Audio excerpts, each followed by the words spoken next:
I held her hand as the machines counted down her final moments. 3 beeps, then 2, then silence. And then she whispered it. I cheated on you. Once. Years ago. I'm sorry. You deserve to know. I didn't cry. I didn't speak. I just stared at her lips. Lips I'd kissed 1,000 times, now trembling with a truth that shattered everything. And then, as if that wasn't enough, she said something else. There's a letter in the bottom drawer. Please, don't read it unless you have to. She died 3 minutes later. I buried her with roses, with dignity, with the secret still crawling under my skin. But the letter started something I can never undo. And now I have to decide whether to destroy someone else's life or protect them forever. We were married for 18 years. Not all of them were perfect, but most of them were good. Real good. Maya was the kind of woman who made silence feel full. She didn't need to speak to be heard, didn't need to ask to be loved. She just was. Effortlessly kind, quietly fierce, my constant. We met in college. 2 broke students stealing glances in a secondhand bookstore. I offered to buy her a copy of The Bell Jar. She rolled her eyes and said, "What do I look like, a cliché?" She made me work for her, and I love that. We got married 5 years later, bought a fixer-upper with cracked floors and no insulation, painted every wall by hand, laughed through winter drafts, fought about light fixtures, made up under blankets. No kids, not by choice, at least not entirely. She had endometriosis. We tried everything, and when nothing worked, we stopped trying. That pain had changed us, but it didn't break us. Or so I thought. The cancer came fast. Stage 4 pancreatic. A slow death delivered quickly. They gave her 6 months. She made it to 4. Those months were strange. She became lighter somehow, like the pain had pulled her closer to the surface. She smiled more, talked less, and sometimes she'd just stare at me as if trying to memorize my face. I thought it was love. Now I'm not sure it wasn't guilt. One night, maybe a week before she died, I caught her crying in the kitchen. She didn't know I was watching. She was staring at a photo, one I didn't remember taking. It was her sitting alone on a park bench. No smile, just still. When I asked her what was wrong, she wiped her tears and said, "I'm just scared you'll hate me one day." I hugged her, told her she was being ridiculous. Now I wonder if that was the moment she decided to tell me. Or maybe the moment she decided not to. The day she died, everything was quiet. I was holding her hand, listening to the machine, beeps like a metronome, counting out time we didn't have. Then that confession, so sudden, so soft, I thought I imagined it. I cheated on you, once, years ago. And that second line, "There's a letter in the bottom drawer. Please don't read it unless you have to." I didn't ask questions. I couldn't. When someone dies mid-sentence, every word they do say feels heavier than stone. I kissed her forehead, told her I forgave her, lied through my teeth, and she died with her hand in mine. That night I opened the drawer, not the letter, just the drawer. There it was, a plain, unmarked envelope. My name on it, her handwriting, sealed. I held it like it might explode, because maybe it would. I put it back, and for 3 weeks I didn't touch it. At first I tried to forget, tried to convince myself it was a one-time mistake, a moment of weakness. She was dying. I didn't need to carry this, but it festered. Every photo became a question, every memory, a maybe. Who was I to her really? The husband or the placeholder? And the letter, God, that letter started to feel radioactive. It sat in the drawer like a curse, like a choice waiting to be made. Then one day I got a call. It was from Daniel. Daniel was my best friend, or maybe had been. We hadn't spoken in a while, drifted like people do. He was Maya's friend first, actually. They met in grad school long before I came along. He called to say he was in town, wanted to grab coffee, said he was sorry about Maya. His voice cracked when he said her name. Just a little, but enough.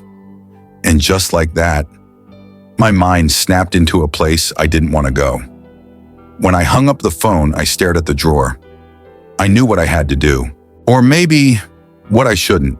Because opening that letter wouldn't just change how I saw my wife, it might destroy someone else's life too. Someone still alive. I opened the letter on a Sunday, no special reason. The rain just wouldn't stop, and silence feels louder when it's wet outside. I sat at the kitchen table, same one where she used to hum while making coffee, and slit the envelope open with shaking hands. There were only 2 pages. No dear, no date, just her handwriting. Neat, nervous. If you're reading this, then I'm already gone, and you probably hate me, or you will soon. I'm sorry, love. It wasn't just once. It was a year of lying, of sneaking around, of convincing myself I was still a good person because I came home to you. I stopped reading, not because I couldn't, because I didn't want the next words to exist, because part of me still thought, maybe she's talking about someone else. Maybe this isn't real. But I read on. You didn't do anything wrong. You were good to me. Too good, maybe. But I was lonely. I was angry at my body, at God, at everything we couldn't have. And he was there. He understood. It wasn't about love, not at first, but over time. I think I did love him. In a different way, I ended it. Long before I got sick. But he still doesn't know I'm gone. His name is Daniel. I dropped the letter. Just dropped it. Let it flutter to the floor like it had burned my hands. Daniel, my best man, the guy who toasted us at our wedding, who helped me move houses, who sat in my living room drinking beer while Maya made us grilled cheese. I tried to remember every conversation we'd had, every look they shared, and wondered how I missed it. Or maybe I didn't. Maybe I knew, deep down, but chose not to see. The next page was worse. I'm telling you this because I couldn't die with it. But I'm begging you, don't punish him. He has a family now, kids, a wife who has no idea. She doesn't deserve to be hurt. No one does. I ended it for a reason. I loved you. I chose you. Every day, even when I was weak. Please don't let my mistake ruin more lives. She signed it with 3 words. I love you. I stared at that signature for a long time. It didn't feel like a confession. It felt like a grenade she left me to hold. Because now I had a choice. Do I protect the people Daniel lied to, or tell them the truth? I wanted to confront him. I imagined it over and over. Driving to his house, slamming the letter into his chest, watching the color drain from his face. But what would that change? Would it bring Maya back? Would it fix the ache in my gut, the betrayal behind my ribs? Or would it just blow up another family? His wife, his kids, they were innocent, like I was, and I knew how it felt to have everything ripped out from under you in a single sentence. I didn't sleep that night. I walked our old hallway barefoot, counting the creaks in the wood like they were sins. I stared at wedding photos, at laughter frozen in time, wondering how long I'd been the punchline of a joke I never got to hear. I hated her. I loved her. I missed her. I wanted to scream at her grave and kiss her memory in the same breath. Grief is like that. It doesn't care about order or fairness. It just is. A week later, Daniel texted again. Still up for that coffee? I stared at the screen for 5 minutes. Typed, sure. Deleted it. Typed, I know. Deleted that too. In the end, I sent, yeah, Thursday, okay? We met at a quiet cafe on the east side of town. One of those cozy, brick-walled places with Edison bulbs and indie music that wants you to think you're safe. Daniel looked older, not tired, just settled. He'd gained a little weight, had more gray in his beard. I hated how normal he looked, how fine. He hugged me like nothing was broken. Man, it's been too long, I smiled, felt my jaw lock. We ordered coffee, talked small talk, weather, work, Maya. When he said her name, I felt something twist in me. She was incredible, he said, voice low. Losing her, it hit me harder than I expected. Harder than expected? I stared at him, searching for a crack, but his face stayed composed, just faintly solemn. I still think about her sometimes, he added, I'm sure you do too. I wanted to flip the table, wanted to scream, "You think about her? She died apologizing for loving you." I held her while she confessed, but I didn't. Instead, I asked, "Did you love her?" He blinked, then smiled, a sad, puzzled smile. "What? You heard me." He didn't answer at first. His fingers tightened around his cup. Then, "What is this?" I slid the letter across the table. He didn't touch it, just stared at the envelope. He recognized the handwriting. His face went pale, real pale. "You said you still think about her," then read it. He didn't move for a long time, and then finally he opened it, read silently. His hands started shaking. When he finished, he looked at me like I was a mirror, like I was the only person on earth who could understand what it felt like to be seen and ruined at the same time. "She promised she wouldn't." His voice cracked. "We agreed, it was over. We ended it."